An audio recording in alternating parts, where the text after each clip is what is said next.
ودين الحق ليظهره على الدين كله وكفى بالله شهيدا. اللهم صل على محمد وعلى آل محمد كما صليت على إبراهيم وعلى آل إبراهيم، وبارك على محمد وعلى آل محمد كما باركت على إبراهيم وعلى آل إبراهيم إنك حميد مجيد. أما بعد، فإن خير الكلام كلام الله، وخير الهدي هدي محمد صلى الله عليه وسلم، وشر الأمور محدثاتها، وكل محدثة بدعة، وكل بدعة ضلالة، وكل ضلالة في النار.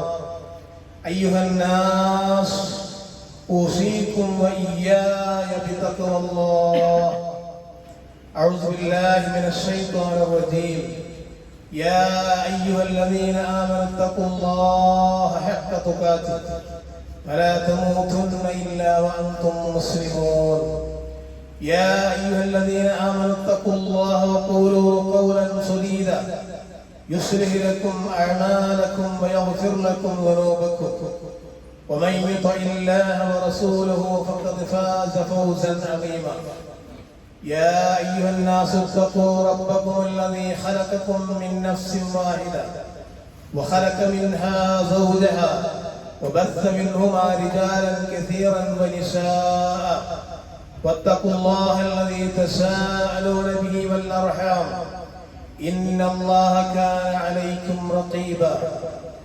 بسم الله الرحمن الرحيم. لقد من الله على المؤمنين إذ بعث فيهم رسولا من أنفسهم يتلو عليهم آياته ويزكيهم ويعلمهم الكتاب والحكمة وإن كانوا من قبل لفي ضلال مبين. ആദരണീയരായ സത്യവിശ്വാസികളെ, സത്യവിശ്വാസിനികൾ, അല്ലാഹു സുബ്ഹാനഹു വ തആലയുടെ നിയമങ്ങളും നിർദ്ദേശങ്ങളും വിധികളും വിലക്കുകളും ജീവിതത്തിന്റെ എല്ലാ മേഖലയിലും ഉൾക്കൊണ്ട് ജീവിക്കണമെന്ന് എന്നോടും നിങ്ങളോടും ഉണർത്തുകയാണ്, തഖ്വ കൊണ്ട് വസിയത്ത് ചെയ്യുകയാണ്. അല്ലാഹു സുബ്ഹാനഹു വ തആല നമ്മെ എല്ലാവരെയും അവൻ ഇഷ്ടപ്പെടുന്ന യഥാർത്ഥ മുത്തഖീങ്ങളിൽ ഉൾപ്പെടുത്തി അനുഗ്രഹിക്കുമാറാവട്ടെ. സഹോദരങ്ങളെ, അല്ലാഹു സുബ്ഹാനഹു വ തആല നമുക്ക് ധാരാളം അനുഗ്രഹങ്ങൾ നൽകിയിട്ടുണ്ട്. ആ അനുഗ്രഹങ്ങൾ നൽകി നമ്മെ ആദരിക്കുകയും ചെയ്തിട്ടുണ്ട്.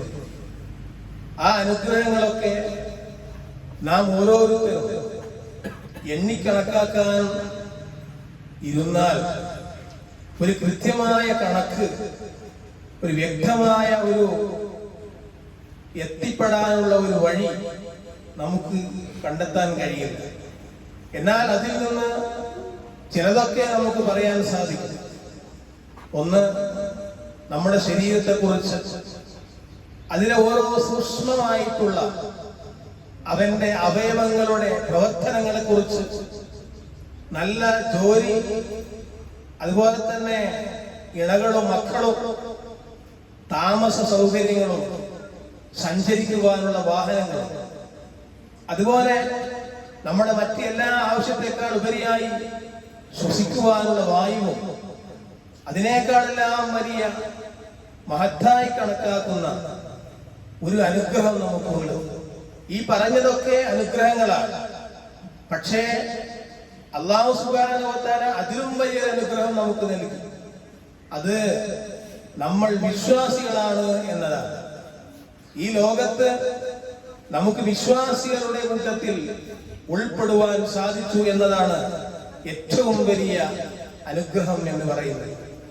ആ വിശ്വാസികൾ എന്ന നിലക്ക് നമുക്ക് ലഭിച്ച അതിലും വലിയ അനുഗ്രഹമാണ് നമ്മെ സംസ്കരിക്കുവാൻ, നമുക്ക് ശിക്ഷണം നൽകുവാൻ ഒരു പ്രവാചകൻ സല്ലല്ലാഹു അലൈഹി വസല്ലമയെ നമ്മിലേക്ക് അയച്ചു തന്നു എന്ന്. ഇത് വലിയൊരു നിയമത്താണ്, ലോകത്ത് മറ്റാർക്കും ലഭിക്കാത്ത ഒരു നിയമത്താണ് വിശ്വാസികൾക്ക് അല്ലാഹു സുബ്ഹാനഹു വ തആല കൊടുത്തിട്ടുള്ളത്. ഖുർആൻ പറയുകയാണ്, ലഖദ് മന്നല്ലാഹു അലൽ മുഅ്മിനീൻ, തീർച്ചയായും സത്യവിശ്വാസികളിൽ അല്ലാഹു മഹത്തായ അനുഗ്രഹമാണ് അവർക്ക് നൽകിയിട്ടുള്ളത്. ഇദ് ബഅസ ഫീഹിം റസൂലൻ മിൻ അൻഫുസിഹിം, അവരിൽ നിന്ന് തന്നെയുള്ള ഒരു ദൂതനെ നിയോഗിക്കുക വഴി, യത്ലു അലൈഹിം ആയാതി വയുസക്കീഹിം വയുഅല്ലിമുഹുൽ കിതാബ വൽ ഹിക്മ, അല്ലാഹുവിന്റെ ദൃഷ്ടാന്തങ്ങൾ അവർക്ക് ഓതി കേൾപ്പിക്കുകയും അവരെ സംസ്കരിക്കുകയും അവർക്ക് ഗ്രന്ഥവും ജ്ഞാനവും പഠിപ്പിക്കുകയും ചെയ്യുന്ന ഒരു ദൂതനെ അയച്ചു എന്നത് വിശ്വാസികൾക്ക് വലിയ ഒരു അനുഗ്രഹമാണ്, നിഅമത്താണ്. കാരണം എന്താണ്? അവരാകട്ടെ മുമ്പ് വ്യക്തമായ വഴികേടിലായിരുന്നു. സത്യം എന്താണ്, അസത്യം എന്താണ്, ഏതാണ് നല്ലത്, ഏതാണ് നല്ലതല്ലാത്തത്, ഇത് തിരിച്ചറിയുവാൻ സാധ്യമാകുന്ന തരത്തിൽ ഒരു പ്രവാചകനെ നമുക്ക് അയച്ചു എന്നത് അള്ളാഹു വിശ്വാസികൾക്ക് നൽകിയ വലിയ ഒരു അനുഗ്രഹമാണ്. ആ പ്രവാചകൻ സല്ലല്ലാഹു അലൈഹി വസല്ലമയെ ഇന്ന് അനുസ്മരിക്കപ്പെടുകയാണ്. ഒരു പുതിയ അറബി ഹിജ്റ വർഷത്തിലാണ് നമ്മൾ ഉള്ളത്. റബീഉൽ അവ്വൽ മാസത്തിലാണ്. റബീഉൽ അവ്വൽ മാസത്തെ സംബന്ധിച്ചിടത്തോളം സ്നേഹത്തിന്റെ ചർച്ചകൾ കൊടുമ്പിരി കൊള്ളുന്ന ഒരു മാസമാണ്. ആ ഒരു മാസം മാത്രം സ്നേഹത്തിന്റെ ചില വശങ്ങൾ ചർച്ച ചെയ്യപ്പെടുന്നു. എന്നാൽ ആ മാസത്തിൽ യഥാർത്ഥത്തിലുള്ള സ്നേഹം എന്ത് എന്ന് ജനങ്ങൾക്ക് മനസ്സിലാക്കി കൊടുക്കുകയും ചെയ്യുന്നു. ഇങ്ങനെ എല്ലായിടങ്ങളിലും പ്രവാചകനെ കുറിച്ചുള്ള അനുസ്മരണങ്ങൾ പുതുക്കിക്കൊണ്ടിരിക്കുകയാണ്. അപ്പൊ ഈ ഒരു മാസത്തിൽ മാത്രമാണോ റസൂലുള്ളാഹി സ്വല്ലല്ലാഹു അലൈഹി വസല്ലമയെ നമുക്ക് സ്നേഹിക്കേണ്ടത്? അതല്ല, താൻ ജനിച്ച് മരണം വരെ എല്ലാ പ്രവർത്തനങ്ങളിലും ആ പ്രവാചകൻ സ്നേഹിക്കപ്പെടണം, ആ പ്രവാചകനെ അനുസരിക്കപ്പെടണം എന്നൊരു മാനദണ്ഡം ഉണ്ടോ എന്നാണ് നാം മനസ്സിലാക്കേണ്ടത്. ഒന്നാമത്, ജന്മദിനം എന്ന ഒന്ന് ഇസ്ലാം നമുക്ക് നൽകിയിട്ടില്ല. ജന്മദിനമോ മരണദിനമോ അത് ഇസ്ലാമിൽ ഇല്ല എന്നുള്ളതാണ്. രണ്ടാമത് നാം മനസ്സിലാക്കേണ്ടത്, റസൂലുള്ളാഹി സ്വല്ലല്ലാഹു അലൈഹി വസല്ലമയെ മദ്ഹ് പറയുന്നതിനോ പ്രവാചകന്റെ ചരിത്രപരമായ, ജീവിതപരമായ, അമാനുഷികപരമായ ഏതെല്ലാം സംഗതികളുണ്ടോ ആ സംഗതികളെ കുറിച്ചൊക്കെ പറയുന്നതിന് ആരും എതിരഭിപ്രായം പറയുന്നില്ല. മറിച്ച് ചില പ്രത്യേകമായ രീതിയിൽ റസൂലുള്ളാഹി സ്വല്ലല്ലാഹു അലൈഹി വസല്ലമയെ പുകഴ്ത്തിക്കൊണ്ടിരിക്കുകയും ആ പ്രവാചകൻ കാണിച്ചെന്ന വഴി അല്ലാത്ത ഒരു വഴി സമൂഹത്തിൽ വ്യാപിക്കുകയും ചെയ്യുന്നത് കൊണ്ടാണ് ഇത്തരം കാര്യങ്ങൾ വീണ്ടും വീണ്ടും സമൂഹത്തോട് പറയേണ്ടി വരുന്നത് എന്ന് നാം മനസ്സിലാക്കേണ്ടിയിരിക്കുന്നു. റസൂലുള്ളാഹി സ്വല്ലല്ലാഹു അലൈഹി വസല്ലമയെ കുറിച്ച് നാം മനസ്സിലാക്കുമ്പോൾ ഏറ്റവും പ്രധാനപ്പെട്ട ഒന്ന്, പ്രവാചകൻ ജീവിച്ചവരോട് മാതൃകാപരമായി ജീവിച്ചിരുന്നു എന്നാണ്. ഒപ്പം ജീവിച്ച ആളായിരുന്നു, സഹാബത്തിന്റെ കൂടെ തന്നെയായിരുന്നു. മാത്രമല്ല, അനുയായികളിൽ വരാനിരിക്കുന്ന നമ്മളെ കുറിച്ച് പോലും പ്രവാചകൻ അങ്ങേയറ്റത്തെ ആഗ്രഹമുണ്ട്, സ്നേഹമുണ്ട്. നമ്മൾ പ്രവാചകനെ കണ്ടിട്ടില്ല, എന്നാൽ നമ്മളെ കുറിച്ച് പ്രവാചകൻ സ്നേഹം പ്രകടിപ്പിച്ചിരുന്നു. വല്ലാത്ത അവരെ കാണാൻ ആഗ്രഹമുണ്ട് എന്ന് പറഞ്ഞിരുന്നു. ഹദീസ് ഗ്രന്ഥങ്ങളിൽ അത് നമുക്ക് കാണുവാൻ സാധിക്കും. അൻ നബി ഹുറൈറ റളിയല്ലാഹു അൻഹു അന്ന റസൂലുള്ളാഹി സ്വല്ലല്ലാഹു അലൈഹി വസല്ലം, അബൂ ഹുറൈറ റളിയല്ലാഹു നിവേദിക്കുന്ന ഹദീസിൽ റസൂലുള്ളാഹി സ്വല്ലല്ലാഹു അലൈഹി വസല്ലം പറയാണ്, തീർച്ചയായും പ്രവാചകൻ അത്തൽ മഖ്ബറ, പ്രവാചകൻ സല്ലല്ലാഹു അലൈഹി വസല്ലം ഒരു മഖ്ബറയിലേക്ക്, ശ്മശാനത്തിലേക്ക് ചെന്നു.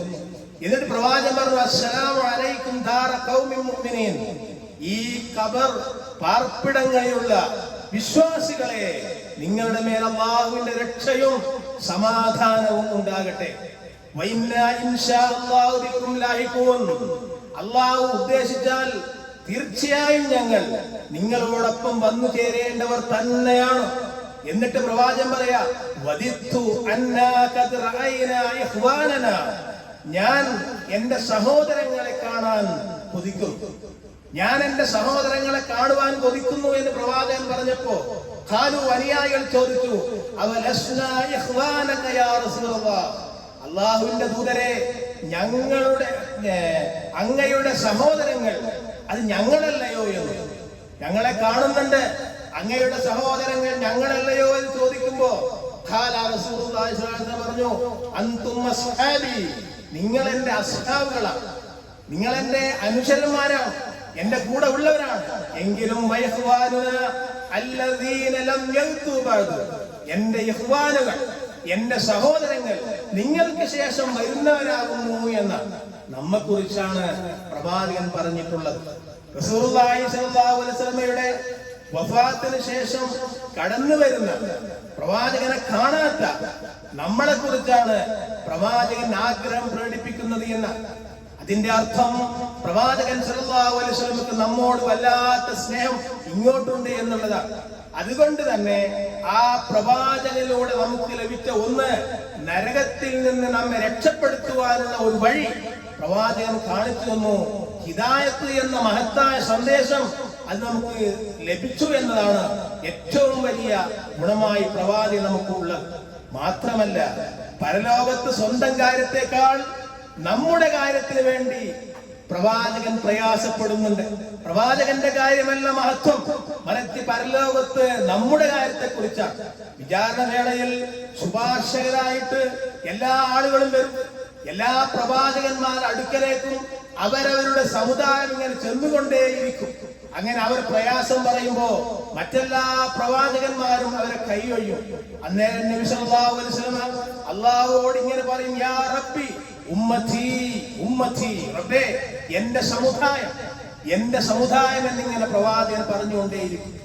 ജീവിതത്തിൽ പലതരം പ്രയാസങ്ങൾ നേരിട്ടിട്ടും ഒരുപാട് പ്രതിസന്ധികൾ അനുഭവിച്ചിട്ടും റബ്ബിങ്കൽ നിന്ന് ഉത്തരം കിട്ടുന്ന പ്രാർത്ഥനക്കായി നീക്കിവെച്ച ഒരു പ്രവാചകനാണ് മഹാനായ റസൂലുള്ളാഹി സ്വല്ലല്ലാഹു അലൈഹി വസല്ലം.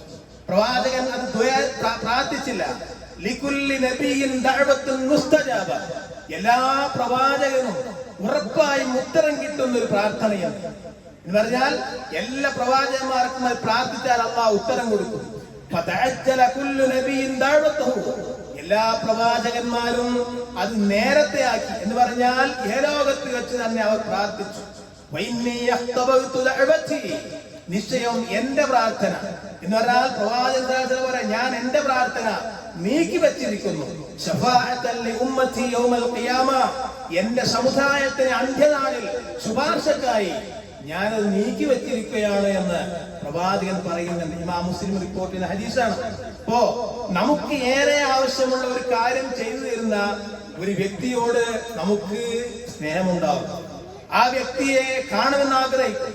ആ വ്യക്തി എന്ത് പറയുന്നുവോ നമ്മൾ അനുസരിക്കും. അപ്പൊ നമുക്ക് ഏറ്റവും കൂടുതൽ സ്നേഹം വേണ്ടത് പ്രവാചകനോടാണ്. എന്തുകൊണ്ട്? നമുക്ക് ഹിദായത്ത് കാണിച്ചു തന്നു എന്നതാണ്. നമുക്ക് വേണ്ടി കാത്തിരിക്കുന്ന ഒരു പ്രവാചകൻ. അപ്പൊ അങ്ങനെ നോക്കുമ്പോ റസൂലുള്ളാഹി സ്വല്ലല്ലാഹു അലൈഹി വസല്ലമയെ സ്നേഹിക്കുക എന്ന നിർബന്ധമായ കാര്യം അല്ല എന്ന് പറയാൻ കഴിയില്ല. അത് നിർബന്ധമായിട്ടുള്ള സംഗതിയാണ്. എന്ന് പറഞ്ഞാൽ ഒരു മുസ്ലിം ആണെങ്കിൽ അവൻ പ്രവാചകനെ സ്നേഹിക്കണം. അവന്റെ വിശ്വാസം പൂർണ്ണമാകണമെങ്കിൽ സ്നേഹിച്ചേ പറ്റുള്ളൂ.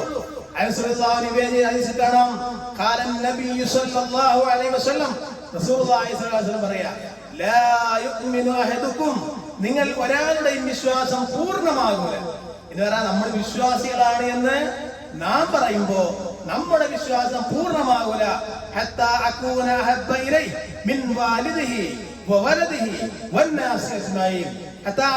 ഞാൻ ആകുന്നത് വരെ നിങ്ങളിലേക്ക് ഏറ്റവും ഇഷ്ടപ്പെട്ടവൻ ഞാനായിരിക്കണം, പ്രവാചകനായിരിക്കണം.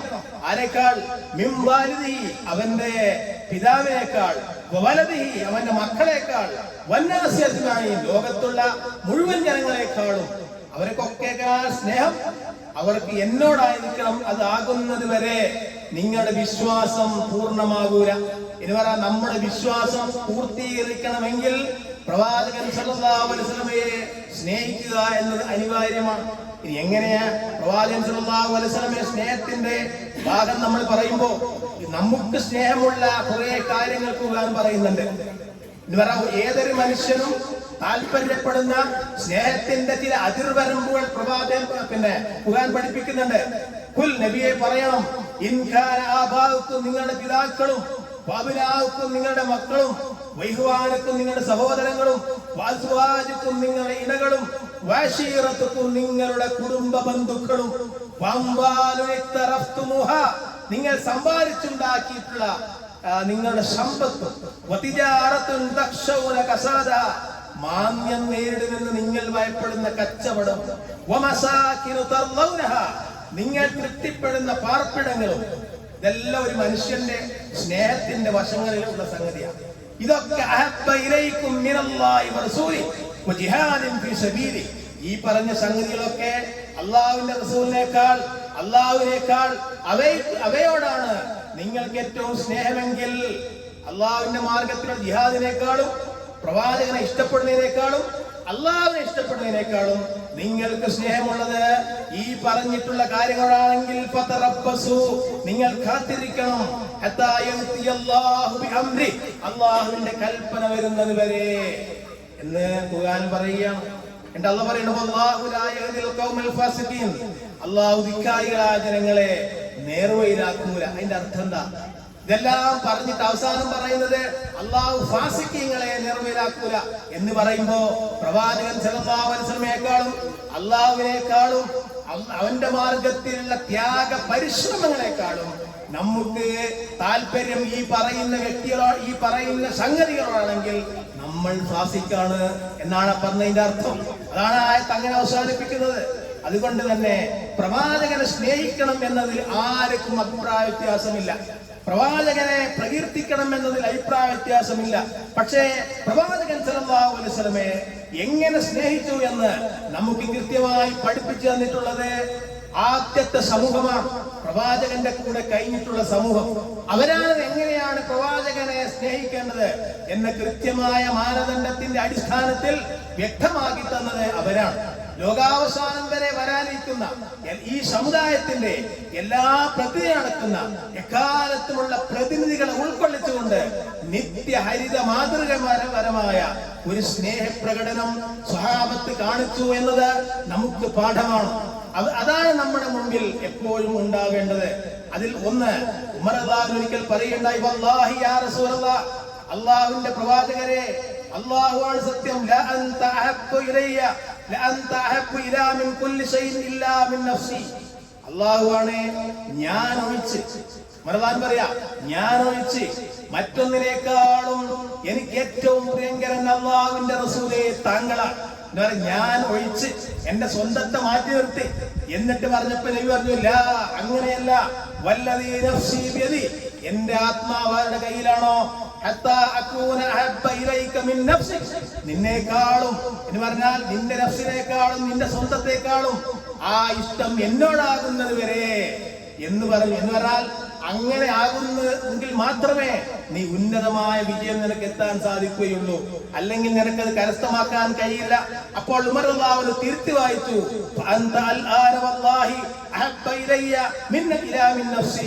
എന്നാൽ അല്ലാഹുവാണ് താങ്കൾ ഇപ്പോൾ എന്റെ സ്വന്തത്തെക്കാളും എനിക്ക് ഏറ്റവും പ്രിയങ്കരാണ് എന്ന് ഉമർ റളിയല്ലാഹു അൻഹു തിരുത്തി വായിച്ചപ്പോ ഉടനെ റസൂൽ പറഞ്ഞു, അൽ ആന യാ ഉമറു ഇപ്പോഴാണ് ഉമറേ താങ്കൾ വാജിബ് പൂർത്തിയാക്കിയത് എന്ന് പറഞ്ഞാൽ ഇപ്പോഴാണ് താങ്കൾ യഥാർത്ഥത്തിൽ എന്നെ സ്നേഹിച്ചത് എന്നാണ്. അപ്പൊ സ്വന്തത്തെക്കാളും സ്നേഹം പ്രവാചകനോടായിരിക്കണമെന്നാണ്. ഈ കാര്യങ്ങളെല്ലാം അടിയുറച്ച് ഉൾക്കൊള്ളുന്നവരാണ് നമ്മൾ. അതിന്റെ അർത്ഥം നമ്മൾ ഈ കാര്യങ്ങൾ ഉൾക്കൊള്ളുന്ന വിശ്വാസികളാണ്, നമ്മൾ മുഅ്മിനുകളാണ്.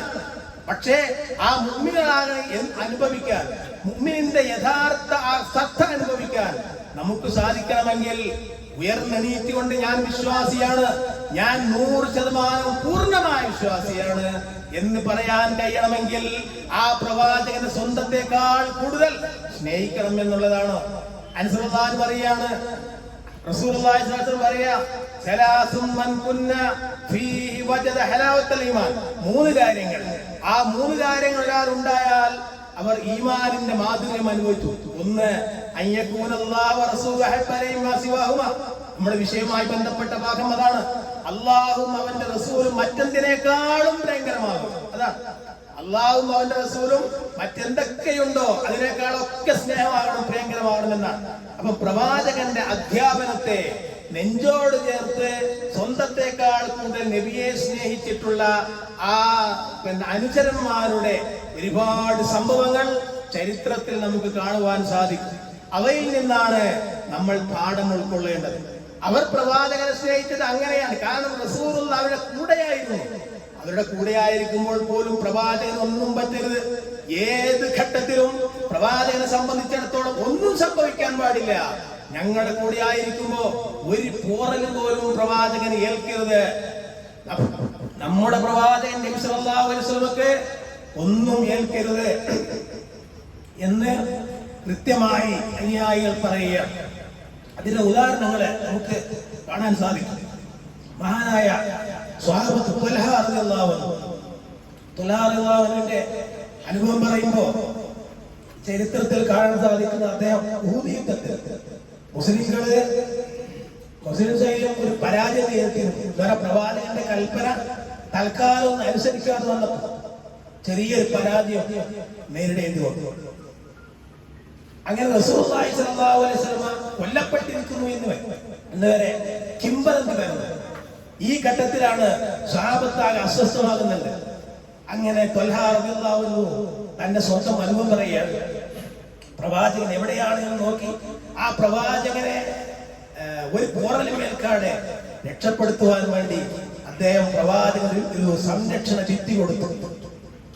80 പരം വെട്ടും കുത്തും അദ്ദേഹം ഏൽക്കേണ്ടി വന്നതാണ്. ശത്രുക്കളിൽ നിന്ന് 80 വെട്ട് 80 കുത്ത് അദ്ദേഹത്തിന് ഏൽക്കേണ്ടി വന്നു. എന്തേ കാരണം? അദ്ദേഹത്തിന്റെ താല്പര്യത്തിനല്ല, മഹാനായ പ്രവാചകനെ ഒരു പോറൽ പോലും ഏൽക്കരുത് എന്ന് പറഞ്ഞാൽ ഒരു മുള്ളു പോലും പ്രവാചകന്റെ ഞങ്ങളുടെ അശ്രദ്ധ കൊണ്ട് നബി കേൾക്കരുത്. ഇതവരുടെ ബാധ്യതയായിരുന്നു. അത് അദ്ദേഹം ഏറ്റുവാങ്ങി. മറ്റൊന്ന്, ഹിജ്റാവേളയിൽ അബൂബക്കർ റളിയല്ലാഹു അൻഹു ശത്രുക്കളുമായി ഇങ്ങനെ ഹിജ്റ പോകുമ്പോ ശത്രുക്കൾ എന്തോ ചെയ്യുമോ എന്ന് ഭയപ്പെട്ടുകൊണ്ട് പ്രവാചകൻ നടക്കുമ്പോൾ 4 ഭാഗത്തുകൂടി മാറി മാറി നടന്നു. അതും ഒരു സ്നേഹമാണ്. മറ്റൊന്ന്, ശത്രുക്കൾ കൊല്ലുമെന്ന് ഭയപ്പെട്ടുണ്ട്. എന്തായാലും ശത്രു കൊന്നുകളയും എന്ന് അടിയുറച്ച് വിശ്വസിച്ചുകൊണ്ട് അലി റളിയല്ലാഹു അൻഹു നബി സല്ലല്ലാഹു അലൈഹി വസല്ലം ഹിജ്റ പോകുമ്പോ പ്രവാചകൻ സല്ലല്ലാഹു അലൈഹി വസല്ലം വിരിപ്പിൽ കിടന്നുറങ്ങി എന്ന്. അപ്പൊ അവർക്ക് അവരുടെ ശരീരം നഷ്ടപ്പെടുന്നതല്ല അവർക്ക് പ്രശ്നം. അവർക്ക് പ്രശ്നം പ്രവാചകന് വല്ലതും സംഭവിക്കുമോ എന്ന്. ഇതുവരെ ജീവിതകാലത്ത് പ്രവാചകൻ അവരുടെ കൂടെ ഉണ്ടാകുന്നു. പ്രവാചകൻ ഒന്നും സംഭവിക്കാൻ പാടില്ല. ഇതായിരുന്നു അവരുടെ മാർഗം. അവരങ്ങനെ സ്നേഹിച്ചു. വാനിലക്ക് സ്നേഹിക്കാൻ നമുക്ക് കഴിയില്ല.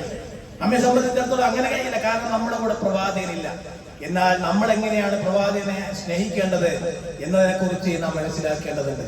അള്ളാഹു കാര്യങ്ങൾ മനസ്സിലാക്കുവാൻ നമ്മെ അനുഗ്രഹിക്കുമാറാവട്ടെ.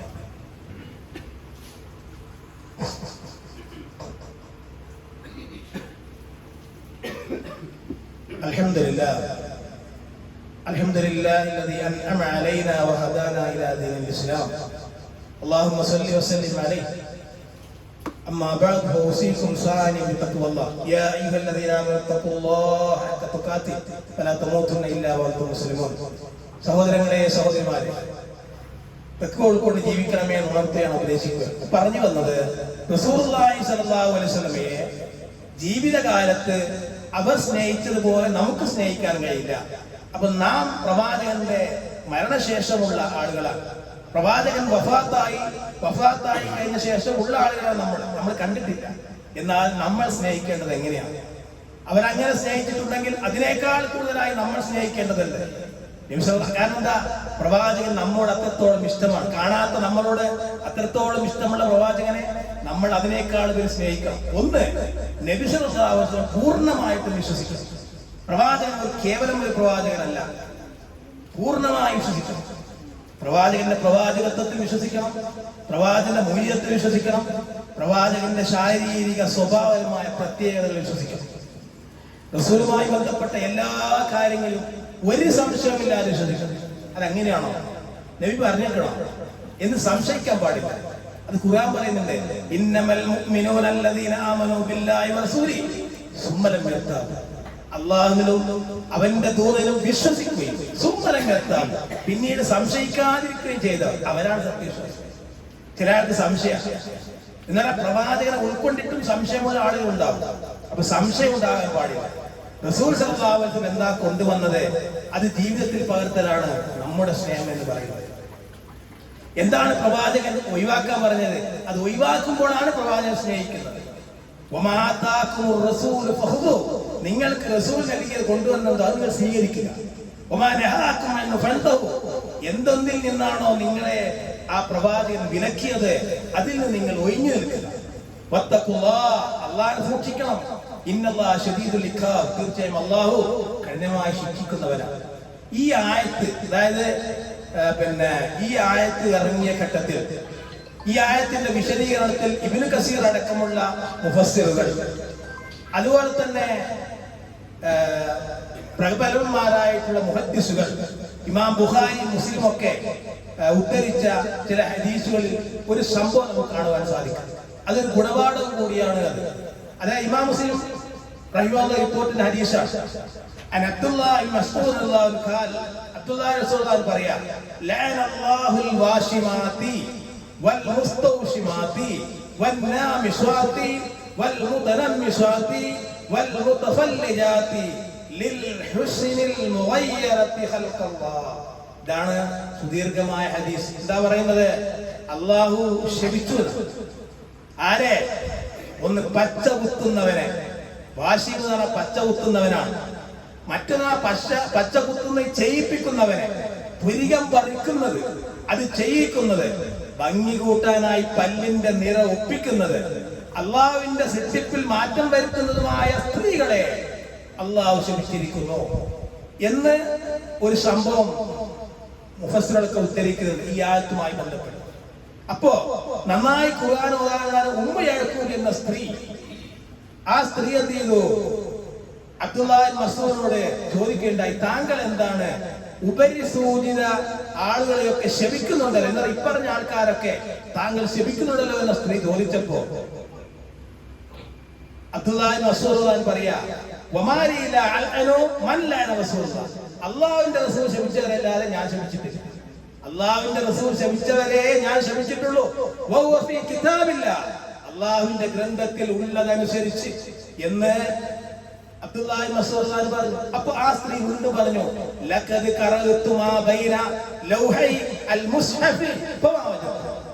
പാരായണം ചെയ്തപ്പോ മുസ്ഹഫിന്റെ രണ്ട് ചട്ടകൾക്കുള്ളിൽ എവിടെയും ഞാൻ ഇങ്ങനൊന്നും കണ്ടില്ലല്ലോ എന്ന് ആ സ്ത്രീ, ഉമ്മു യഅ്ഖൂബ് എന്ന് പറയുന്ന ആ സ്ത്രീ അബ്ദുല്ലാഹി മസ്ഊദ് റളിയല്ലാഹുവിനോട് പറഞ്ഞപ്പോ ഫഖാല അബ്ദുല്ലാഹി മസ്ഊദ് പറഞ്ഞു, ലൈൻ കുന്തി ഖറഅതിഹി ലഖദ് വജദ്തിഹി. നീ ഇങ്ങനെ ഓതിയിരുന്നെങ്കിൽ നിനക്കത് കാണാൻ കഴിയുമായിരുന്നു. അദ്ദേഹം ഓതിക്കൊടുക്കുകയാണ്, വമാ ആതാകുർ റസൂലു ഫഖുസു വമാ നഹാകും അൻഹു ഫൻതഹു. അല്ലാഹുവിന്റെ പ്രവാചകൻ നിങ്ങൾക്ക് എന്ത് കൊണ്ടുവന്നോ നിങ്ങൾ സ്വീകരിക്കണം, നിങ്ങൾ എന്ത് ഒഴിവാക്കണമെന്ന് പറഞ്ഞിട്ടുണ്ടോ നിങ്ങൾ അതിൽ ഒഴിവാവുകയും വേണം. ഈ ആയത്ത് ഓതിയിരുന്നെങ്കിൽ അത് കാണാമായിരുന്നു എന്ന് പറയുക. സഹോദരങ്ങളെ, ആ ആയത്തും നമ്മുടെ ബന്ധം എന്താണ്? ചില ആളുകൾ പറയാറുണ്ട്, ചില കാര്യങ്ങളൊക്കെ പറയുമ്പോ അത് ഖുർആനിൽ അതിന് തെളിവില്ലല്ലോ, ഖുർആൻ അങ്ങനെ പറയുന്നില്ലല്ലോ. ചില ഹറാമായ കാര്യങ്ങളൊക്കെ അവർ പറയുമ്പോ ഖുർആനിൽ അങ്ങനെ ഇല്ലല്ലോ എന്ന് പറയുന്ന ചില ആളുകൾ നമ്മുടെ സമൂഹത്തിലുണ്ട്. അവരെ ഉദ്ദേശിച്ചുകൊണ്ടാണ് അങ്ങനെ പറഞ്ഞിട്ടുള്ളത്. ഞാൻ സൂചിപ്പിച്ചു വരുന്നത്, ഈ വിഷയങ്ങളൊക്കെ പ്രവാചക സ്നേഹവുമായി ബന്ധപ്പെട്ട് നമ്മൾ മനസ്സിലാക്കുമ്പോൾ റസൂലുള്ളാഹി സ്വല്ലല്ലാഹു അലൈഹി വസല്ലം സ്നേഹിക്കേണ്ട എന്നാരും പറയുന്നില്ല. നാം പ്രവാചകരെ സ്നേഹിക്കാത്ത ആളുകളാണ് എന്ന് പറയുന്നവരോട് നമുക്ക് പറയുവാനുള്ളത്, എങ്ങനെ പ്രവാചക സ്നേഹിക്കണം എന്നതാണ് സമൂഹത്തിൽ ചർച്ചയാകേണ്ടത്. നിങ്ങൾ ആലോചിച്ച് നോക്കൂ, എല്ലാ കൊല്ലവും റബീഉൽ അവ്വൽ വരാറുണ്ട്. റബീഉൽ അവ്വൽ തന്നെയാ പ്രവാചകൻ വഫാത്തായിട്ട് മരണപ്പെട്ടിട്ടുള്ളത്. പക്ഷേ ആ റബീഉൽ അവ്വൽ വരുമ്പോഴൊക്കെ എല്ലാ കാലത്തും സമൂഹത്തിലെ ഭൂരിപക്ഷമുള്ള ആളുകൾ അവർ ഒരേ സ്നേഹമാണ് പ്രകടിപ്പിക്കുന്നത്. എന്താണ്? അതായത് പ്രവാചകന്റെ മധു പറയുന്നു. അതിനാർക്കും തർക്കമില്ല, പ്രവാചകന്റെ നന്മ പറയാം. പക്ഷേ അവർ പറയുന്ന മധുകൾ എന്താണ്? അത് പ്രവാചകനെ ശിർക്ക്പരമായിട്ടുള്ള വിശ്വാസം അതിൽ വരുന്ന വാക്കുകളാണ്. അങ്ങനെ ഒരു രീതി പ്രവാചകന്റെ അനുയായികൾ കാണിച്ചു തന്നിട്ടില്ല. അങ്ങനെ ഒരു വഴി ഖുർആനിലില്ല, ഹദീസിലുമില്ല. അതുകൊണ്ടാണ് ഇത്തരത്തിലുള്ള സ്നേഹപ്രകടനങ്ങളെ അതിന്റെ വ്യക്തത മനസ്സിലാക്കി ബോധ്യപ്പെടുത്തി കൊടുക്കേണ്ടത് സമൂഹത്തിന്റെ ബാധ്യതകളാണ്. നിങ്ങൾ ആലോചിച്ച് നോക്കൂ, പ്രവാചകൻ സല്ലല്ലാഹു അലൈഹി വസല്ലം ഇനി എന്തെല്ലാം നടക്കുമെന്ന് നമുക്കൊക്കെ അറിയാം. എല്ലാ കൊല്ലവും ഉണ്ടാകുന്ന വ്യത്യസ്തമായി ഓരോ കൊല്ലത്തിലേക്ക് നിങ്ങൾ ആലോചിച്ച് നോക്കൂ. കഴിഞ്ഞ റബീഉൽ അവ്വൽ മാസത്തിലെ ഉള്ളതുപോലെ ഇപ്രാവശ്യത്തെ റബീഉൽ അവ്വൽ മാസം ഓരോ മാസം വരുമ്പോൾ ഓരോ പുതിയ പുതിയ പാട്ടുകൾ അങ്ങനെ ഇറങ്ങി വരുന്ന നമുക്ക് കാണാൻ സാധിക്കും. അതുപോലെ തന്നെ പുതിയ പുതിയ കാര്യങ്ങൾ വരുന്നതിനാൻ സാധിക്കും. പുതിയ പുതിയ ആശയങ്ങൾ പറയുന്നത് കാണാൻ സാധിക്കും. പ്രവാചകന്റെ ചരിത്രപരമായിട്ടുള്ള അല്ലെങ്കിൽ പ്രവാചകന്റെ സന്ദേശം ഉൾക്കൊള്ളുന്ന ഒന്നും ഇതിലൊന്നും കാണാൻ കഴിയില്ല. ഇതാണ് പ്രവാചകൻ പറയുന്നത്, നിങ്ങൾ എന്റെ പേര് കേട്ടാൽ സ്വലാത്ത് ചൊല്ലണം, അതില്ലാത്തവൻ പിശുക്കനാണ് എന്നാണ്. എല്ലാവരും സ്വലാത്ത് ചെല്ലുന്നുണ്ട്, പക്ഷേ ആ സ്വലാത്ത് ഭയങ്കരമായ അത്യുച്ചത്തിൽ മൈക്ക് വെച്ച് ചെല്ലുന്നവരെ പ്രവാചകൻ സ്നേഹിക്കുന്നുള്ളൂ എന്ന് പറയുന്നത് ധാരിഷമാണ് എന്നാണ് നാം മനസ്സിലാക്കേണ്ടത്. അപ്പോ എങ്ങനെ പ്രവാചകനെ സ്നേഹിക്കണം, ആ പ്രവാചക സ്നേഹത്തിന്റെ ഇന്നുള്ളതിന്റെയും നമ്മുടെ പ്രവാചകന്റെ കാലഘട്ടത്തിലുള്ളതെയും സ്നേഹത്തിന്റെ മാതൃക എന്ത് തുടർന്നുള്ള വിഷയങ്ങൾ നമുക്കത് മനസ്സിലാക്കാം. അല്ലാഹു സുബ്ഹാനഹു വ തആല കാര്യങ്ങൾ പഠിക്കുവാനും യഥാർത്ഥ മുത്തഖികളായി തീരുവാനും നമ്മെ അനുഗ്രഹിക്കുമാറാവട്ടെ. നമ്മിൽ നിന്ന് വന്നുപോയിട്ടുള്ള എല്ലാ തെറ്റുകുറ്റങ്ങളും അല്ലാഹു പുറത്തു തരുമാറാവട്ടെ. നമ്മിൽ നിന്ന് മരണപ്പെട്ടു പോയിട്ടുള്ള എല്ലാവരുടെയും ഖബറുടെ അല്ലാഹു സ്വർഗ്ഗത്തോപ്പായി കൊടുക്കുമാറാവട്ടെ. അല്ലാഹുവേ, മാറാവ്യാധികളായ രോഗങ്ങളെ കൊണ്ട് ഞങ്ങളെ പരീക്ഷിക്കരുതേ തമ്പുരാനെ. അല്ലാഹുവേ, നന്നായി ഇൽമ് പഠിക്കുവാനും അത് പ്രബോധനം ചെയ്യുവാനുമുള്ള ആരോഗ്യവും ആയുസ്സും ഞങ്ങൾക്കും ഞങ്ങളെ പണ്ഡിതന്മാർക്കും നൽകി അനുഗ്രഹിക്കണമേ തമ്പുരാൻ. اللهم اغفر للمؤمنين والمؤمنات المسلمين والمسلمات الأحياء منهم والأموات إنك مجيب الدعوات وقاضي الحاجات طيب ثراهم وجل جنة مأواهم. اللهم أجرنا من النار، اللهم أجرنا من النار. ربنا تقبل منا إنك أنت السميع العليم وتب علينا إنك أنت التواب الرحيم واغفر لنا يا غافر المذنبين وارحمنا